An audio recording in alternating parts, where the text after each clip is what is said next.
14 personas y nosotros solo éramos 3. Nos empiezan a golpear, pero con lo que encontrar, piedras, tubos, cadenas, y 45 minutos, ¿sabes lo que es eso? Cuando en camino que me llevaban al hospital, que yo ya me estaba convulsionando, yo tenía como astillas, pero esas astillas, el tema es de que empiezan a hacer, se incrustaron en mi cerebro, y yo estuve en estado de coma 80 días, y a lo lejos yo miraba una luz, un blanco inmaculado de pureza, tan hermoso, que me atraía y me atraía y me atraía, y ahora sé que esa luz es la fuente. Tú un día te toparas frente a frente con las personas que los agredieron a ustedes. ¿Qué pasaría contigo? Son mis hermanos, no son mis enemigos, son mis maestros. Como tal les agradezco, los abrazaría y les diría, yo te amo, gracias por prestarse para vivir esta experiencia, ya no hagas el daño. Hola, soy Esteban Vigorú y les doy una cordial bienvenida a este nuevo episodio de Fuera de la Matrix aquí en su canal Lo Invisible. Hoy nos acompaña José Manuel Ramos, una persona que el año 2001 vivió una experiencia de agresión brutal que lo llevó a pasar 80 días en coma profundo.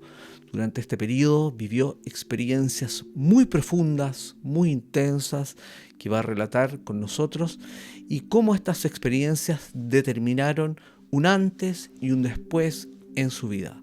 Con ustedes, José Manuel Ramos. Hola José Manuel, es un gusto para nosotros poder contar con tu presencia hoy. Agradezco que nos hayas aceptado la invitación, así que siéntete cómodo, siéntete en tu casa porque entiendo que se viene una conversación muy, muy interesante. Bienvenido. Muchas gracias, a sus órdenes. José Manuel, para situarnos en contexto, ¿qué ocurrió en tu vida ese día 6 de agosto del año 2001? Bueno, buenas tardes. Mi nombre es José Manuel Ramos Montalvo, yo soy de la Ciudad de México. En esa época en particular yo tenía 25 años, estaba siendo muy jovencito, hace unos tantos años. Y ese 6 de agosto estaba yo en un lugar donde venden comida, bebidas. Y estaba yo con mis hermanos, con mi hermano Rolando, que es el mayor, y mi hermano Germán, que es mi hermano de medio, y yo, y un primo de nosotros que estábamos allí.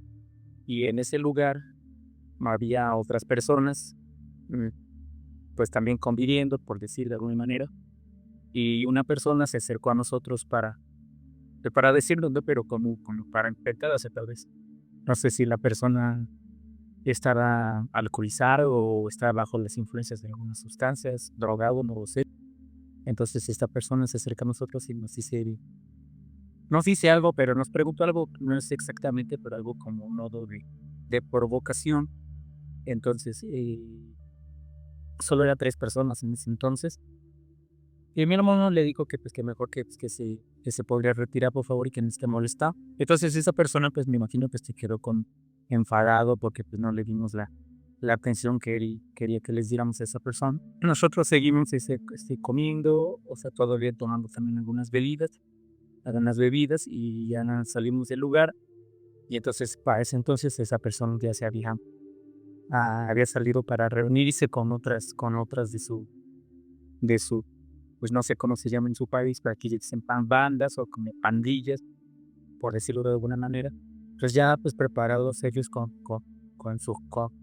objetos, y entonces nos empiezan a golpear, pero ya ese entonces ya esas personas ya eran 14 personas y nosotros solo éramos 3 personas porque mi primo, pues me imagino que pues tuvo miedo, terror o temor, no sé, se escondió. Y nosotros éramos nosotros 3 y ellos eran 14 personas. Nos empiezan a golpear, pero con lo que encontraron, o sea, piedras, tubos, cadenas y contopies, entonces nos empiezan a golpear. Dice la averiguación previa, todo esto que yo te les estoy diciendo a ustedes ahora, es lo que dice la averiguación previa, lo que dice la delegación, porque todo esto yo no lo sé conscientemente porque a mí por decir de alguna manera, se me borró toda la memoria. Yo solo recuerdo como unos 10 días antes del evento. A ese entonces sí yo no tengo no tengo memoria, no tengo conciencia, por decirlo de una manera. Nos empiezan a golpear estas personas. Dice la averiguación que duró aproximadamente como 45 minutos. ¿Sabe lo que es eso? 45 minutos duró. 45 golpeándonos con piedras, con puntapiés, cadenas. A 14 personas contra 3, pues como nos tocaba casi de a 4, casi de a 5 personas por cada uno de nosotros, ¿no? Y entonces, pues ya pasando estos 45 minutos que nos estuvieron golpeando, nos dejaron derribados, tirados en el piso. Entonces despierta mi hermano el mayor, Rolando, y entonces va a levantar a mi hermano Germán y le dice, vamos a levantar a Manuel porque no reacciona, o sea, no despierta. Entonces me van a hablarme, a despertarme. Ellos no sabían en la gravedad en que yo como encuentro, ellos no pensaban que yo estuviera como desmayado, pues nada más inconsciente, nada más, como desmayado. Entonces al ver que yo no reaccionaba, entonces yo llevaba vehículo, pero el coche era mío. Entonces toman las llaves y llevan el coche. Como estaban pues relativamente cerca de la casa, nos traen a la casa. Nos venimos aquí a la casa y pues ellos pensaban que pues que yo no me estaba desmayado. Entonces con unas cubetas o con manguera, no lo sé, me empiezan así como echarme agua en la cara, en la cabeza para tratar de reaccionarme, de reanimarme a mí, pero pues no, yo no reaccionaba. Pero coincidió de que cuando iban hacia la casa, pasamos por la casa de la que era, en ese entonces era mi ex esposa, y su mamá nos vio que íbamos a la casa, pero no me vio a mí porque pues, a mí me tenían abajo, no me tenían, van abrazado.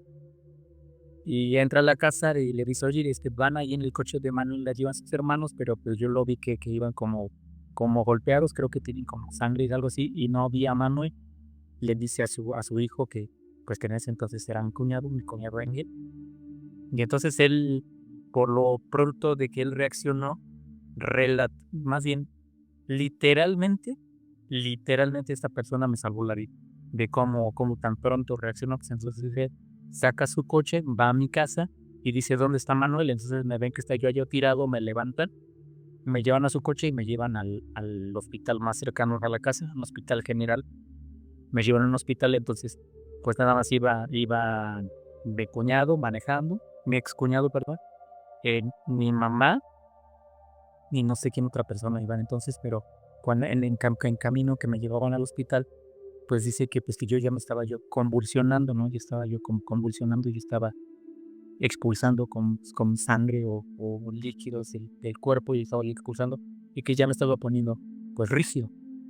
Entonces me llevan al hospital y ese 6 de agosto las personas, bueno, los profesionales de salud no me querían recibir porque decían, no, pues esta persona está como si estuviera atropellado o, o no lo sé, no me querían recibir, pero pues al verme la gravedad de cómo estar, entonces ya dice, pues ya, déjalo entrar, pues ya me empiezan a quitarme toda la ropa, me empiezan a cortarme toda la ropa para poder, me hacen hacerme los primeros auxilios, me empiezan a intubar, que me empiezan a cortarme cortarme todo el cabello.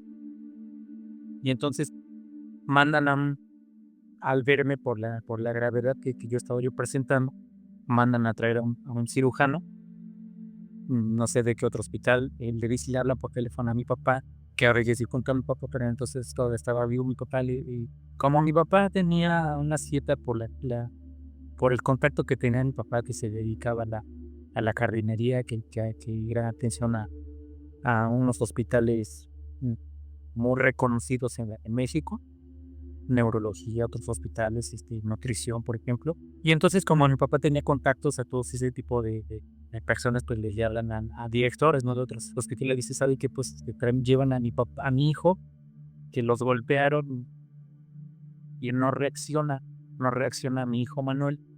Y entonces, pues, un doctor, un amigo de mi papá manda a un cirujano y vía helicóptero. Llega, yo creo que me dijo que como, no sé, 7 minutos, 8 minutos, no lo sé. Llega el cirujano, pues me empieza Ya me meten al hospital, me empiezan a intubar. Traigo aquí todavía la cicatriz de que tengo aquí una traqueotomía que me hicieron. No sé si alcanza a ver. Sí, sí, se ve. Entonces me empieza ese cirujano que me empiezan hacia quirófano, donde empiezan a cortarme todo esto aquí en la cabeza. Bueno, ustedes no saben, pero esta es una placa. No es mi propio cráneo, o sea, la mitad de mi cabeza es una placa. Me empiezan a cortar el cráneo, porque el tema de esto es de que no empezó a drenar, como que no empezó a sacar sangre por la cabeza, o sea, físicamente, sino que, pero dice que por lo que me golpearon en la cabeza, yo tenía como como astillas.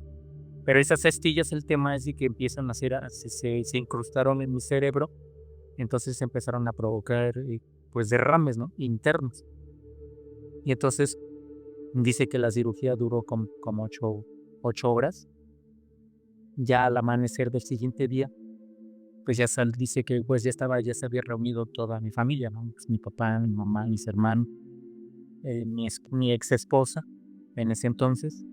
Y dice que, bueno, sale el médico y le dice a mi familia, bueno, pues la cirugía fue un éxito, ya, ya retiramos toda la astilla que tenía incrustado en mi cerebro, pero francamente pues está muy grave. Francamente no sabemos y para esto me mandan, ya cuando terminó la cirugía y todo eso, me mandan en una ambulancia, me mandan a otro hospital para hacerme una electroencefalograma, una resonancia magnética. Entonces dicen los médicos que pues un- que yo ya estaba en un estado de coma y que había sufrido un infarto cerebral y pues que estaba de gravedad. Entonces los médicos les decían a mi familia, pues ya retiramos todas las astillas que tenía en el cerebro, pero el estado de José Manuel es muy grave. No sabemos si mañana va a despertar o ya va a estar muerto o estar vivo 5 días, 6 días, no lo sabemos. Pasaron los días, las horas y yo seguía. Y entonces el doctor les dijo, mi papá le habló a un amigo, un neurocirujano, un amigo de nosotros de la familia, con los que jugábamos nosotros básquetbol anteriormente, en casa de un cirujano que jugábamos básquetbol en casa de uno de ellos y pues éramos muy amigos, ¿no? Y entonces nos conocíamos, entonces le dijo que fuera, podría ir a ver cuál era el estado en el que yo me encontraba. Entonces este doctor, este cirujano, neurocirujano, les dijo, mira, pues la cirugía, pues de que se le dieron a José Manuel, pues fue excelente, pero finalmente hizo un hospital general, ¿no? Entonces, llévalo a otro hospital, llévalo al hospital de neurocirugía y neurología, que también aquí en la Ciudad de México, que hay los mejores médicos especializados en el tema. Entonces, pues, yo creo que dicen que yo nada más estuve como 5 días en ese hospital que se llama Maquia González, donde me hicieron la cirugía. Entonces me llevaron a este otro hospital, neurología, y me mandaron a la terapia intensiva, donde estaba yo solo porque pues ya que pues yo sufría una infección bastante grave, y entonces que yo, por lo que había todo sucedido, que yo había perdido la gran cantidad de glóbulos blancos que pues nos ayudan para la defensa, para la inmunología y todo eso, ¿no? Pero que yo había perdido. Entonces me decía que yo, pues, una infección tan fuerte como lo que yo estaba presentando, pues, una gripa muy leve, algo así, podría haberme yo matado, ¿no? Entonces yo tenía muy aislado en esa área donde yo estaba en estado de coma. Dicen que yo estuve en estado de coma, pasaron los días y los días y los días, y yo estuve en estado de coma, pues, 80 días. 80 días, y eso pues es demasiado tiempo, ¿no? En estado de coma. Yo me comuniqué pues me imagino que ustedes deben conocer, mundialmente reconocido como el doctor Eren Alexander, que tuvo una experiencia cercana a la muerte, pero él estuvo en estado de coma solo 7 días. Entonces tuvo la bondad, me comuniqué yo con él vía correo electrónico, después de que pasó todo esto, y yo le dije, pues doctor, yo estuve en estado de coma tanto tiempo, y me dijo el doctor Evan Alexander, me contestó, y me dijo, gracias por comunicarte conmigo. Te voy a decir como neurocirujano que soy yo y mi experiencia propia de lo que es una persona que está en estado de coma 7 días, difícilmente puede salir avante. Una persona 80 días me extraña y tú estés vivo. Eres un verdadero milagro, eres un verdadero milagro, me dijo el doctor Alexander.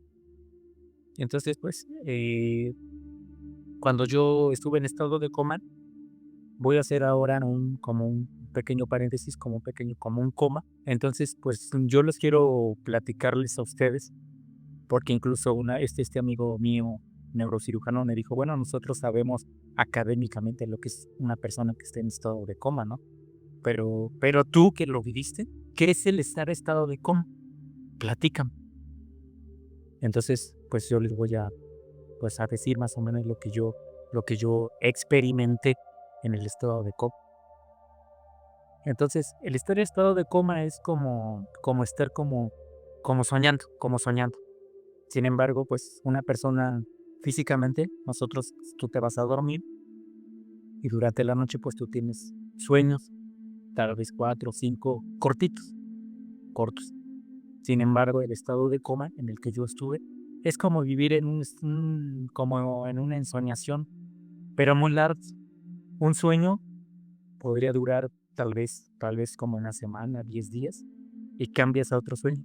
Entonces cuando yo estuve en esos 80 días, yo tuve tal vez como 5 o 6 sueños que me duraban tal vez como 9 días, 10 días, y cambiar a otro. Cuando yo entré en estado de coma, iba yo como si yo fuera como yo caminando sobre una escalinata, como una escalera o una rampa, pero esa escalinata o esa rampa no es nada físico, sin embargo es así como si fuera de nubes, como neblina, como si fuera de gas. Entonces estaba yo subiendo a esa escalinata, iba yo caminando, subiendo, y yo miraba hacia enfrente hacia arriba, como en una inclinación hacia arriba. Iba yo caminando, algo me llevaba. No iba yo caminando voluntariamente o porque yo quería ir allá, sino que algo me atraía. Y yo miraba yo sobre esa escalinata, y a lo lejos, o tal vez no tan lejos, yo miraba así como si hubiera así como un hoyo o como un tubo. Y yo miraba, y a lo lejos yo miraba una luz. Una luz. Eso que dicen, eso de que vean la luz, mucha gente lo dice como de broma, porque yo lo he escuchado que gente lo utiliza como si fuera un chascarrillo o así, no lo es. Sí existe, verdaderamente sí existe esa luz que me atraía. Yo estaba yo enamorado de esa luz. Me atraía, me jalaba y me decía, ven, ven. Entonces yo iba así porque yo iba yo muy contento sobre esa escalinata, hacia esta luz. Pero esa luz no es esa luz que nosotros conocemos en esta tercera dimensión que nosotros conocemos. Esa luz es un blanco inmaculado, es un blanco que no se puede explicar en esta tercera dimensión en lo que estamos. Es un blanco inmaculado de pureza, tan hermoso, que me atraía. Y ahora sé que esa luz es la fuente, es la unidad, es Dios, como ustedes los seres quieran llamar. Me atraía y me decía, ven. Y yo iba caminando y subiendo esa luz porque me atraía, porque yo estaba enamorado de esa luz. Era tan hermoso y me sentía tan contento, tan dichoso de ir hacia allí, que no tenía yo miedo de ir hacia allí. Y a la vez de esa luz, a la vez, puede sonar como un poquito paradójico, pero ustedes van a entenderme lo que yo voy a decir. Sin embargo, esa unidad es una negrura, como si yo me estaba metiendo en un hoyo negro de lo que dicen los astrofísicos, ¿no? Dicen de la física cuántica, como de estábamos aquí en otro universo, era el multiverso en el que estamos. Y de pronto, algo aquí de la columna, algo que me jala. que me jala de la misma forma, sin que no yo tenía voluntad de hacer, porque yo cuando iba yo solo, yo no voluntad de hacer, yo no iba por si no me traía. Y es algo que me jaló como si fuera un resorte que me jaló hacia atrás. De pronto, así que me jala hacia atrás, que me jala. Y yo dije, no, y yo me puse un poquito triste de que no pude, no alcancé a ir hacia donde yo iba, ¿no? Como que era mi lugar, era mi destino hacia donde yo iba. De pronto, cuando me jaló hacia atrás, como si yo hubiese como que eso sucedió como en unos 10 días. Ahora yo estaba yo cavilando. De ese sueño duró 10 días tal vez, de mi travesía. Cambio de sueño. Cuando yo hablo sueño es para que ustedes y mi audición y usted puedan comprenderme lo que yo estoy intentando explicar, tratando de hacerlo de la forma más clara para todos. De pronto, Experiencia, podríamos decir. experiencias. Experiencias. Sí, señor. Gracias. De pronto me encontraba yo como en un lugar de mucha paz, como si fuera una casa de reposo, como si fuera una casa de descanso, no lo sé. Pero ese lugar era, para todo esto, todo el coma en el que yo viví, el lugar donde yo me encontraba, no era ni de día, tampoco no era de noche.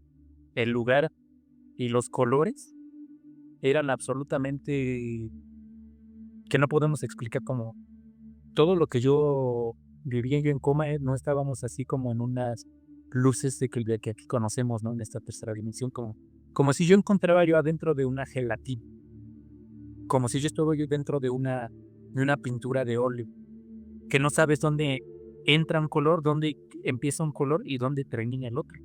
Como si tú estás en una gelatina, adentro de una gelatina, que no está cuajada. Cuando está antes de cuajar, como yo estaba dentro de esa gelatina, no sé dónde empieza uno y dónde termina el otro, de un óleo y otro óleo, de esa tintura. Siempre fue, donde yo estuve, es como si fuera un color, como imagínense ustedes ¿cómo se llama? Un color mostaza. No es de día, no es de noche, es como que ya va a amanecer, es como un color, no es amarillo, pero tampoco no es naranja. Es como si fuera un color como mostaza, si pueden ustedes imaginar. En el óleo, en la gelatina que yo los decía, como si fuera amanecer, como a la hora, como si fueran las 4 o las 3 de la mañana o las 4 de la mañana. Entonces, en este lugar donde yo me encontraba, en esta casa de reposo, los edificios eran cortitos, eran chaparritos, como si fueran como de 4 a lo máximo, 3 o 4 pisos, y adentro había como un patio donde las personas que estaban allí estaban, y yo sabía que no estaban de esta dimensión. Era como si yo estuviera dentro de un sueño, como si yo estuviera donde están los muertos, no en la quinta dimensión, tal vez, no la tercera, me imagino como en la quinta. Sé que están comprendiendo lo que estoy diciendo. Sí, sí, sí. En esta quinta dimensión, y estas personas eran como si fueran puros difuntos. Y todos los que estaban adentro de ese patio, que estaban descansando, estaban charlando entre sí, como estaban tomando un descanso. Entonces, yo vi en ese patio, y yo las primeras personas que yo vi allí era mi abuelo Gustavo, mis abuelos paternos, difuntos desde hace más casi 30 años, y era mi abuelo Gustavo y mi abuela Lucina. Entonces, mi abuelo estaba de pie y mi abuela estaba sentada en un banco, en una silla. Para esto, quiero decirles que toda la comunicación que yo tuve con estas personas y con mis abuelos, no son como estamos hablando ahorita de viva voz, sino es como todo esto, la comunicación siempre es como telepáticamente, como en pensamiento. Como yo te envío un pensamiento, como yo te envío una comunicación telepática y tú me lo vas a captar. Ella es así la comunicación con ellos. Si me pueden comprender. Entonces, la comunicación y lo que ellos me dijeron, mi abuela no habló por ningún minuto, por ningún momento, solo mi abuelo. Y me dice mi abuelo, Manecho. Como me llamo Manuel, mi abuelo cuando yo era niño me decían cariñosamente, o sea, Manecho. No José ni Manuel me decía Manillo, me decía Manillo, mijito, mira, mira qué hermoso lugar en el que estamos. mira cuánta paz, mira cuánto amor, mira qué bonito, me dijo, mira que aquí no hay dolor, aquí no hay sufrimiento, aquí no hay hambre, aquí no hay calor, aquí no hay frío. Mijito, Manejo, quédate con nosotros. Te necesito que te quedes con nosotros. Aquí donde ahorita donde estás, por las circunstancias de lo que estás, deja de sufrir, quédate con nosotros, Manejo. Y capté lo que me quiso decir mi abuelo, entendí lo que quiso decir mi abuelo, ¿sabes? Entonces yo dije, y le dije, no, abuelo, no, abuelo. En algún momento dado yo voy a estar con ustedes, pero en este momento específico no. Mira, abuelo, va a sufrir mucha gente que va a sufrir, que todavía me van a extrañar en, en la vida, ¿no? Mira, abuelo, yo me acabo de casar.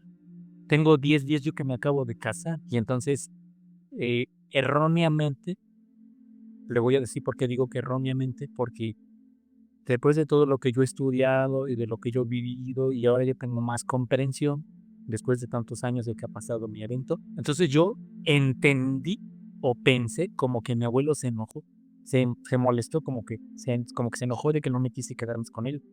Entonces volteó a ver a mi abuela y mi abuela estaba llorando, pero no así a grito pelado, ¿no? O si no, nada más yo vi que mi abuela estaba derramando lágrimas, se agachó así que estaba derramando lágrimas y vi que mi abuelo se molestó. Este sueño habrá durado tal vez, como lo repito, 7, 8 días, no lo sé, tal vez 10, y empiezo otro sueño.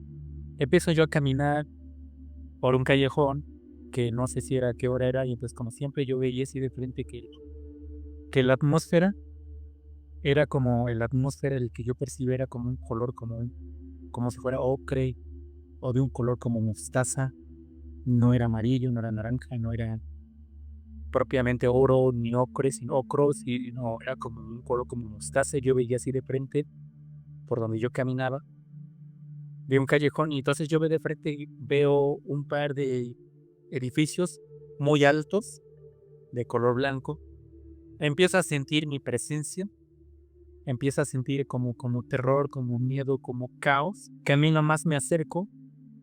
Entonces yo veo hacia arriba y veo que un poquito más de la mitad de uno de esos edificios estaba en llamas y con mucho humo. Y entonces de repente yo capto que yo estaba yo en la ciudad de Nueva York y era para ese entonces era un 11 de septiembre de 2001. Entonces yo capto que estaba yo en Nueva York y me doy cuenta de que este edificio acaba de sufrir un ataque, un ataque conocido como terrorista, no lo sé.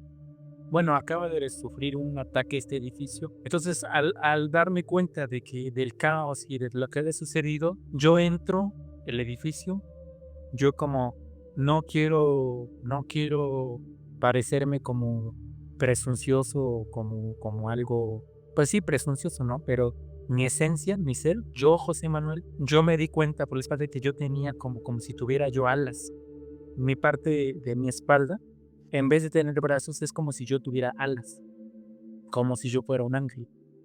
Entonces yo entro en este edificio y empiezo a subir hacia donde estaba el ataque, pero porque yo veía que incluso gente había tanto miedo del terror que sufrían esas personas, que había gente que se aventaban, brincaban, se aventaban literalmente. Entonces yo entro, pero no como, y entro y subo, no como un elevador, sino yo como si hubiera un tubo de luz. Había un tubo de luz que lo usaba como edificio, como elevador o ascensor, como lo conozcan en algún otro país.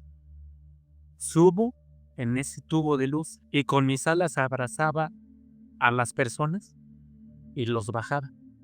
Y yo los abrazaba y les decía, no tengas miedo. Los abrazaba y los bajaba y los ponía en piso y los ponía como a salvo.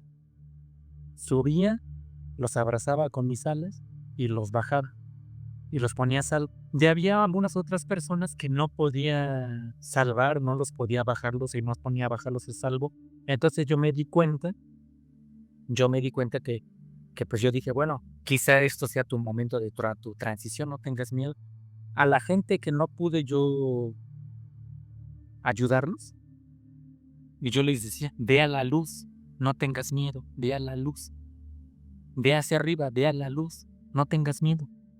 Es tu momento de tu transición, no tengas miedo, ve a la luz. Entonces a la gente que no era su momento y yo los bajaba y los ponía en salvo, y ese es algo muy, muy significativo porque que gente que en ese momento no era era su momento de su transición, los bajaba, los ponía a salvo, y a los que era su hora de transición y les decía, no tengas miedo, ve a la luz. Entonces fue muy, muy, muy significativo. Entonces, yo no sé si yo fue como si yo fuera en un contrato de luz o con un contrato de ángel, de almas, de que yo quise ayudar a esas personas y que yo estuve en estado de coma para poder haber estado físicamente o espiritualmente en ese momento. Tal vez fue mi misión de que yo estuve, indujo a haber entrado en estado de coma para poder haber estado en ese momento en específico, este 11 de septiembre de 2001 en las Torres Gemelas de Nueva York. Ahora comprendo por qué Dios, por qué la fuente quiso que yo estuviese en ese lugar. Yo como tal, como José Manuel, estuve yo espiritualmente. Estuve en ese momento como un ángel, como una, como una presencia, como si fuera yo un ángel, como una espiritualmente, pero la experiencia como tal, las Torres Gemelas sí fueron tal cual como los conocemos en este, donde estamos en esta tercera. Entonces, yo no sé cuánto duró, yo no sé cuánto duró esa experiencia que fue muy, muy, muy, muy grande lo que sucedió. Y yo no estuve yo allí físicamente, sino como yo lo repito, cuando yo estuve en el hospital hospitalizado, cuando yo estuve en estado de coma. Y pues Dios, por alguna manera, me mandó, me puso para poder voluntariamente o para ayudar a la gente que, de que no tuvieran miedo o de que la subí a través de ese tubo de luz. Y este 11 de septiembre del 2001. Y pues bueno, pues ahora me siento satisfecho donde ahora estoy. Ahora espero que me hayan tratado de captar lo que yo comenté de este 11 de septiembre de 2001 mientras yo estuve yo en coma. Ahora estamos a otro de mis sueños, otro de mis episodios mientras yo estuve en coma, o sea que fue esos 80 días que es demasiado, me dice el doctor Alexander, pero entonces ahora estoy yo conduciendo un automóvil por una carretera quizá rural, no autopista rural, porque era pues muy estrecho y no era tan con tanta tecnología como lo que hay en una autopista, ¿no? Entonces yo estoy yo caminando, conduciendo un automóvil. Iba conmigo, a mi lado de copiloto, lo que en ese entonces era mi ex esposa, por ese camino rural. Bien, ven, es que está con mi gatito que tiene, es que definitivamente me molesta y me enoja. Entonces yo estoy en ese camino de rural, en ese automóvil con mi ex esposa conmigo. Entonces íbamos por las curvas, por las curvas, por las curvas, de noche, y de pronto, pues el automóvil pues sufre como un cortocircuito, no lo sé, el algo eléctrico hizo un corto y entonces pues se queda sin energía eléctrica, entonces se apaga todo, se apaga el coche, se apaga la luz, yo no puedo ver nada y como lo digo era de noche, y entonces yo seguí caminando, bueno, conduciendo, y como era de noche, entonces yo pensé, si me detengo y por atrás viene un camión muy fuerte, un tráiler o algo así por atrás, pues nos va a causar un daño mayor, ¿no? Entonces yo voy a seguir manejando y le digo a esta persona, le digo, bájate. Y yo le dije, bájate. Yo voy a seguir manejando para que no cause un daño mayor por si algo viene por atrás o vamos a chocar, no lo sé. Yo le dije, bájate, a lo mejor te vas a golpear, pero vas a vivir. Vas a estar golpeado, pero vas a vivir, bájate. Y primero no quería, entonces yo que abro la puerta del coche y la lancé con todo el dolor de mi corazón. La lancé, la empujé y yo seguí manejando, pero llegué a otro lugar que era como un pueblo, como un pueblo. Y bueno, no lo sé en otros países, pero por ejemplo aquí en la ciudad, bueno, aquí en México, en este país dice usted que conoce aquí la Ciudad de México, conoce a Monterrey, que es en todo lo pueblo, en toda la ciudad, no puede faltar, siempre hay iglesias o parroquias. Claro. Entonces yo entro a ese pueblo y lo primero es que yo veo es una parroquia muy pequeña. Yo entro allí y había como una ceremonia, como un culto, y yo entro y en ese lugar se sentía mucha serenidad, se sentía mucha paz. Veía, yo así de frente veo a una virgen, pero no estaban como en imágenes, no eran como en imágenes, sino eran como esa iglesia, esa virgen era como si fuera como un bulto. Y entonces me transmitían, este bulto me transmitía mucha tranquilidad, mucha paz, como decirme, no tengas miedo, o sea, no tengas miedo, quédate tranquilo. Y veo también como los conocemos aquí en México, como un santo, ¿no? Una presencia como de un santo. Entonces había como una virgen y había como un santo. Y entonces yo me quedé allí como participando de la ceremonia, como de la misa o de la ceremonia. Pues estaba yo participando de eso y me sentía muy tranquilo. Entonces es algo que me queda muy, muy, muy presente, un recuerdo muy presente de esa experiencia cercana a la muerte de la que yo tuve. Entonces estaba yo en esta otra etapa de mi coma profundo. Estaba yo en un lugar como si fuera un pueblo, pero lo sentía como un pueblo así como fuera muy antiguo, así como épocas de la Revolución, no lo sé. Y ese lugar era un pueblo muy árido, muy árido, muy seco.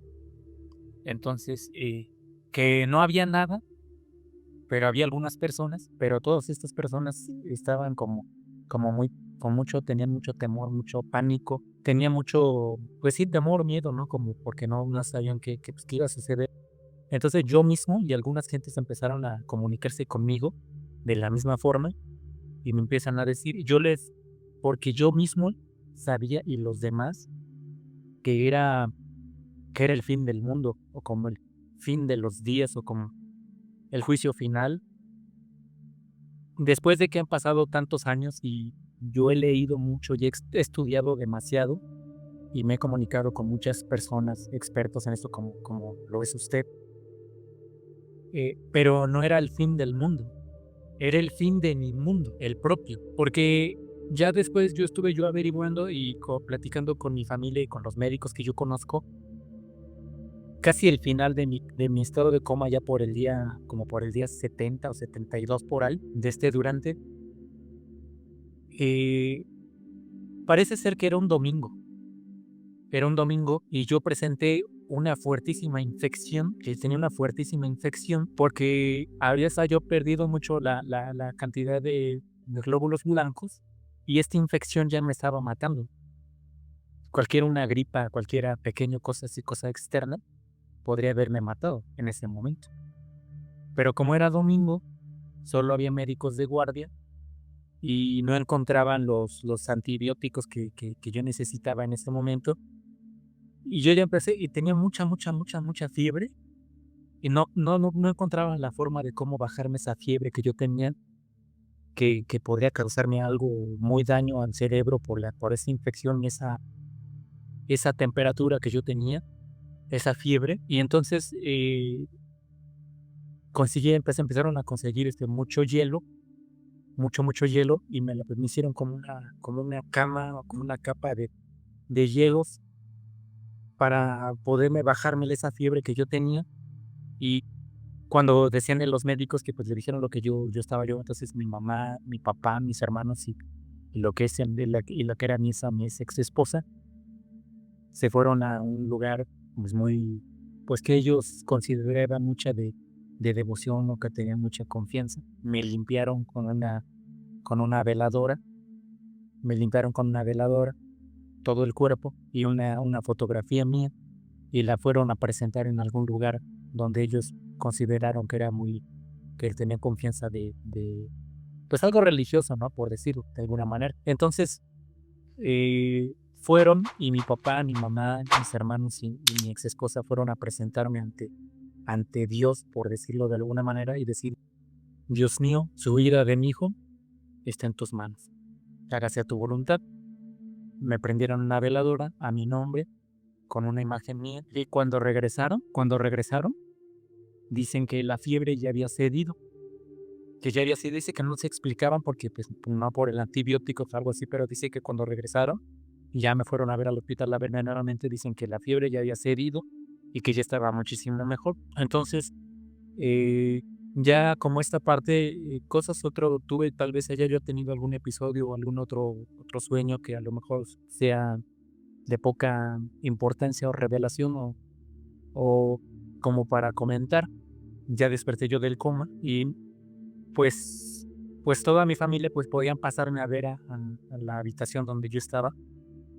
Solamente tuve 2 o 3 minutos con batas, para no llevarme alguna infección o algo, ¿no? Entonces, dice que pasaba a verme, yo estaba aislado, por supuesto que no había televisión, no había absolutamente ninguna comunicación, radio, desde luego. Es absolutamente imposible que alguien me haya dicho de lo que haya sucedido y que haya sido muy imprudente, que alguien me haya dicho, oye, José Manuel, fíjate lo que pasó mientras que tú estuviste en coma, en Nueva York, no sé qué. Si hubiera sido algo muy imprudente, ¿no? O sea, para ellos, pues, a lo mejor no lo hubieran importado, ¿no? Lo único que yo les importaba era yo, en ese momento dado. Dice que dice que mi primo Roberto, uno de mis primos, que pasó a verme, ya cuando yo desperté y cuando había pasado yo del coma, y hubieran pasado, pues, no sé, 1 o 2 días. Yo no hablaba, yo no, yo no movía de la cintura para abajo. Yo salí en una silla de ruedas, yo no hablaba, yo pesaba 42 kilos. Yo mido unos 70. ¿Sabes lo que es una persona de unos 70 que pese 42 kilos?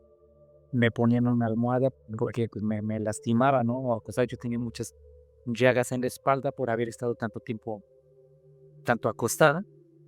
Entonces ya me fue a ver mi primo y yo le dije a mi primo, oye, Roberto, fue tremendo, ¿no? Lo que pasó en Nueva York, ¿no? De las Torres Gemelas, que yo le dije yo a mi primo. Y él se quedó así, sorprendido, y me dijo, pero tú cómo lo sabes?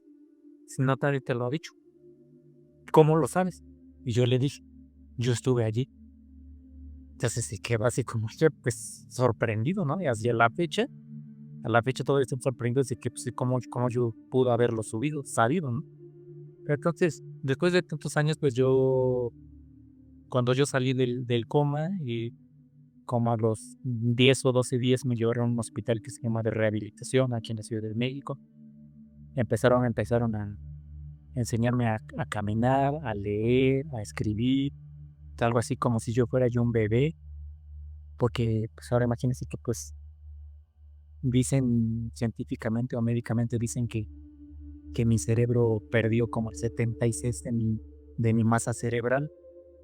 Entonces los médicos dicen que pues están sorprendidos porque dice que pues científicamente yo no tendría por qué leer, escribir, caminar, que yo salido en un estado vegetativo o paralizado de la cintura para abajo, porque pues, dice una persona con el 76% de haber perdido de mi masa cerebral, que como pues yo estoy consciente, yo me siento consciente, que puedan entender, yo creo que ustedes se pueden entender por todo lo que se haya dicho, hablado, con claridad, quiero pensar, que me haya expresado todo lo que les platiqué, que me hayan comprendido y de que yo los entienda a ustedes, ¿no? Entonces, todos los médicos, pues, están sorprendidos, pues, con mi recuperación, relativamente, porque, pues, de alguna manera, pues, médicamente tengo algunas secuelas, ¿no? Tengo alguna secuela neuromotora. Después de haber estado tanto tiempo en coma, pues, yo creo que se comprende, ¿no? 80 días en estado de coma, que haber perdido el 76% de mi masa cerebral.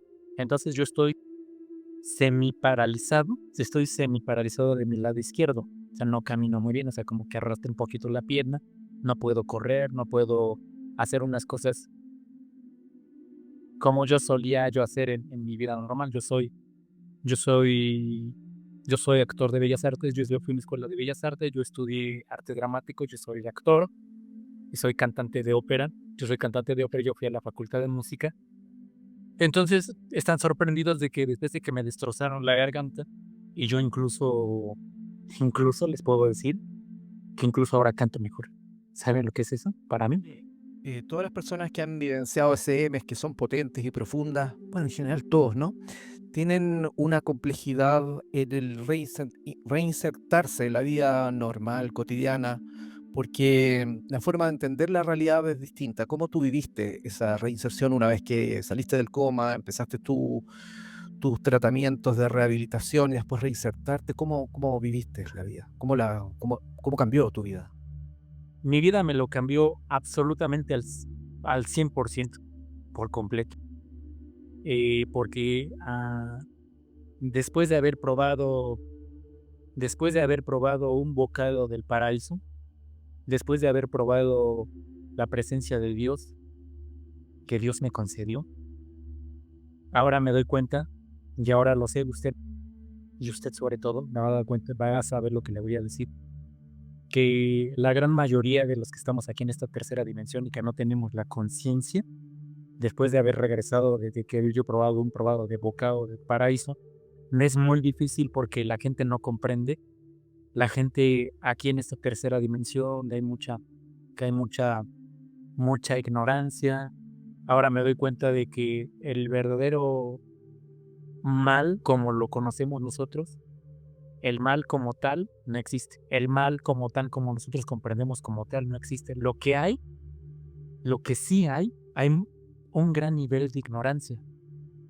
Toda la gente que hace daño o que se dedica a hacer el mal es por ignorancia, no por maldad como tal.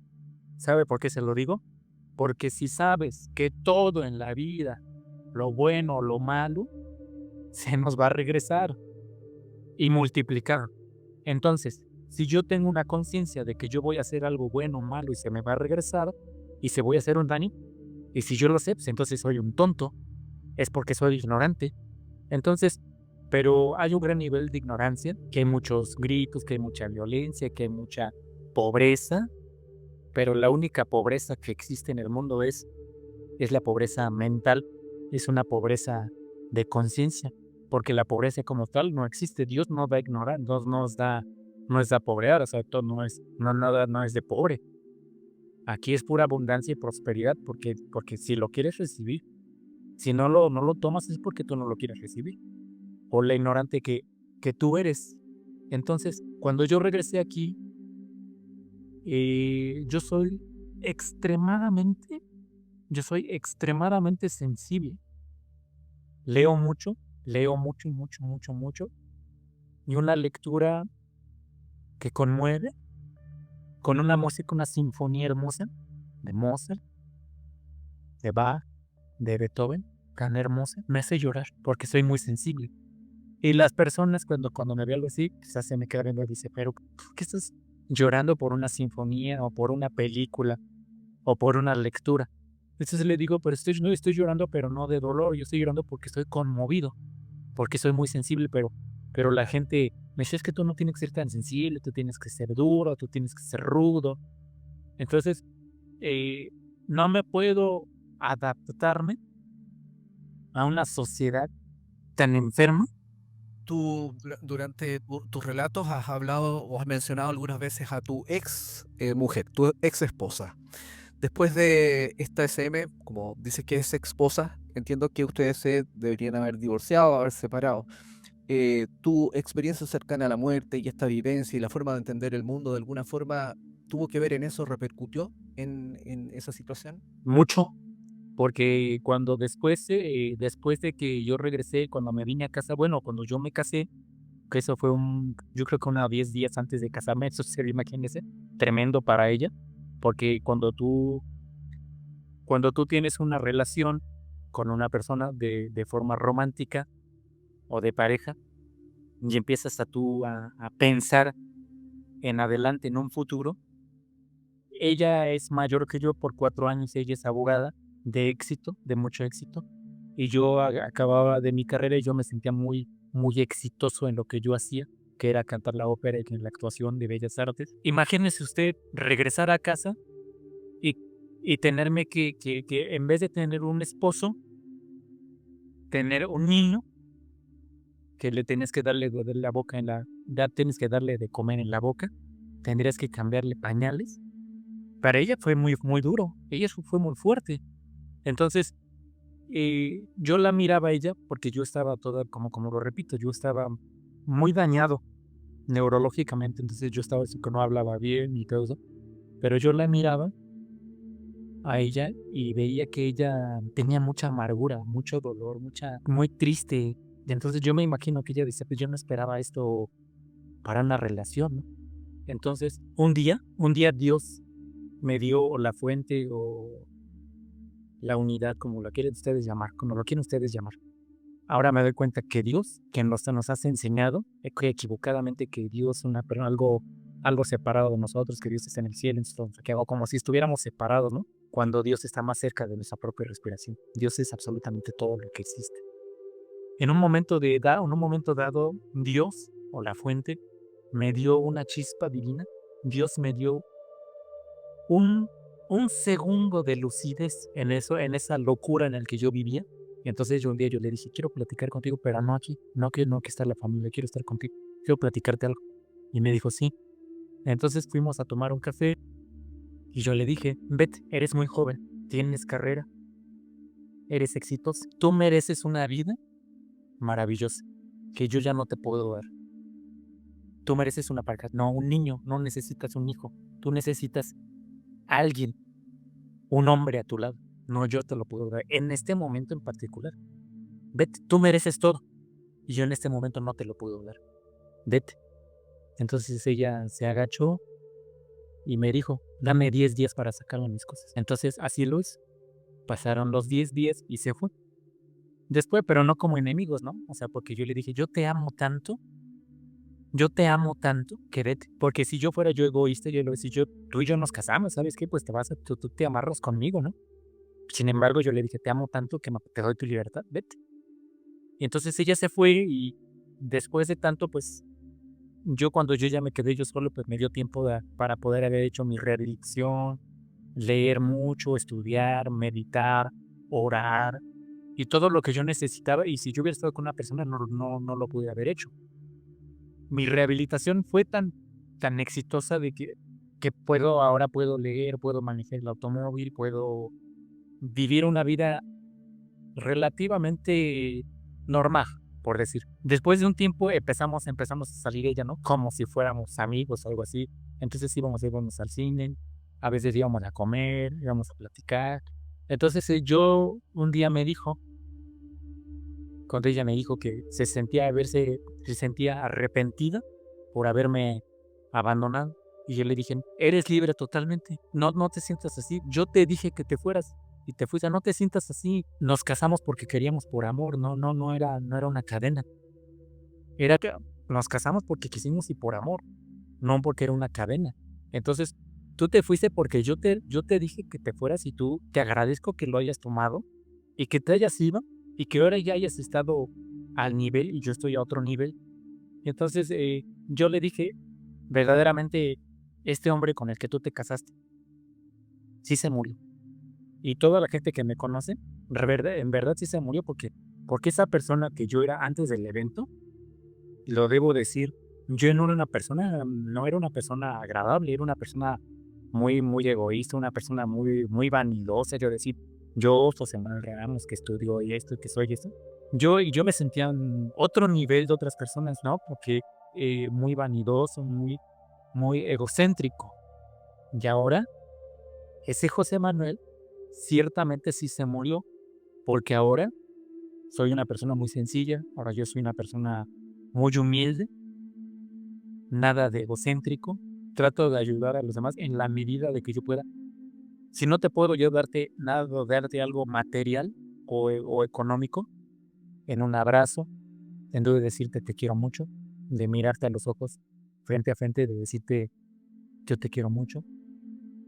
Esa persona que yo era, ciertamente ya no lo es. Y yo ahora, bueno, por supuesto que como se lo dije hace un momento, ¿no? Si yo vine aquí a esta tierra, yo vine yo a aprender algo.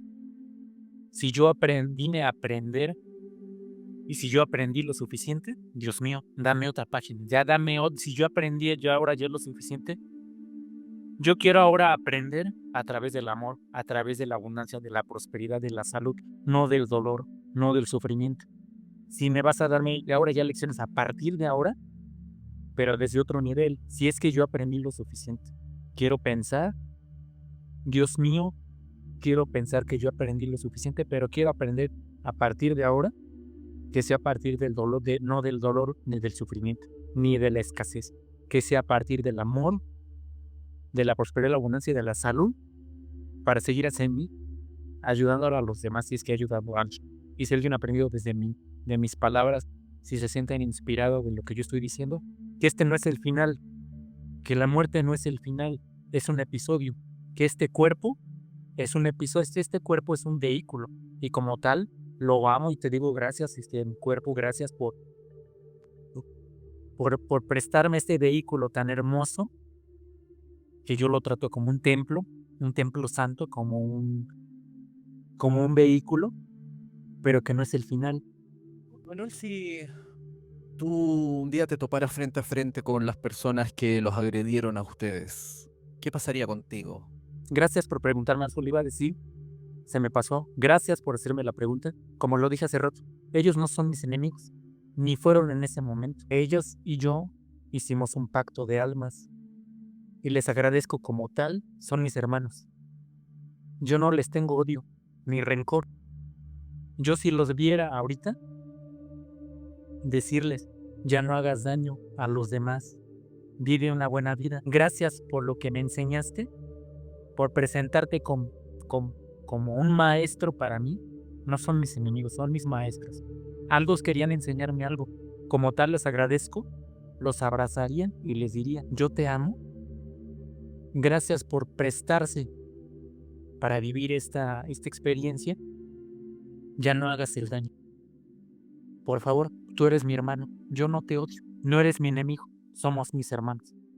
Entonces, gracias por tomarme ese tema, maestro. Tú no eres mi enemigo. Gracias. Los abrazaría. Haz el bien, por favor. Haz el bien, por favor. Entonces, mucha gente me han preguntado porque mis papás y mis hermanos al principio se sentían muy rencorosos. Les querían encontrarlos y querían matarlos a la cárcel, los querían matar, los querían lastimar. Porque mira lo que le hicieron a mi hijo, mira cómo lo dejaron. Y entonces, mis papás y mis hermanos sí sentían mucho rencor, mucho odio, pero yo no. Entonces ahora mis hermanos me decían, ¿cómo puedes vivir con tanto paz, José Manuel? ¿Cómo puedes vivir tanta serenidad? Entonces yo siempre les digo, pues es que aquí estamos de paz. Nada más. Nada es eterno en esto. Solo el alma, solo el espíritu, solo Dios. Entonces, lo que me queda de resto a partir de este momento, como lo vuelvo a repetir, si yo aprendí lo suficiente, que sea a partir del amor, de la paz. Si tú el día de hoy pudieras elegir quedarte en la luz o volver a este mundo, ¿cuál sería tu elección? La luz. Esta tercera dimensión no es porque yo sea cobarde, sobre todo, pero esta tercera dimensión, sé que la Tierra es una escuela muy, muy difícil, es una de las escuelas más estrictas y más difíciles de la que existe en el universo. Si yo ya aprendí lo suficiente, pero ya no quisiera pasar por esto. De verdad, es muy pesado. Yo sé que yo lo elegí, yo lo escogí, pero de verdad esta tercera dimensión es muy denso, es muy pesado, es muy doloroso. Y si me pone a escoger a regresar o ya quedarme en la luz, pues francamente, si yo aprendí ya lo suficiente, Dios mío, ya me quiero quedar en la luz. Yo le diría, Dios mío, si ya aprendí ya lo suficiente, ya quédame contigo en tu presencia todo el tiempo. Ya es demasiado pesado y me siento muy cansado. Me siento francamente muy cansado. Manuel, Sí, te quería agradecer el que nos hayas acompañado hoy y felicitarte también, felicitarte por haber quizás transformado y haber tomado una experiencia que cualquier persona podría sentir como una experiencia para rechazar en la vida, ¿no? Una experiencia no con una connotación de crecimiento, no con una connotación que te acerque a quizás a construir una mejor versión de uno mismo. Quizás tú hubieses podido quedar en el rencor, en el odio, en la ira, en la venganza, ¿no? Pero tú lo transmutaste y lo cambiaste de una forma que es muy valiosa. Y en ese sentido, quiero agradecerte y felicitarte por habernos acompañado hoy con mucho y gusto. por quién es el Manuel de ahora. Le devuelvo el agradecimiento. También le doy a usted el agradecimiento por haber tomado su tiempo tan valioso y con toda la gente que nos va a escuchar. Si han tomado algo de mí, se los doy de todo corazón, con todo mi ser, con todo mi amor y con todo lo que yo soy. Le agradezco a usted por haya tomado su tiempo y por tomarme en cuenta de que lo considere usted importante. Pues gracias, muchísimas gracias por tomarme en cuenta. Y yo también quiero agradecerle a cada uno de ustedes el que nos hayan acompañado hoy. Y si les ha gustado esta entrevista, como siempre les digo, compártanla, denle like, suscríbanse al canal si no lo han hecho. Así podemos llegar con estos temas a muchas, muchas más personas. Nos vemos en el próximo episodio. Chao.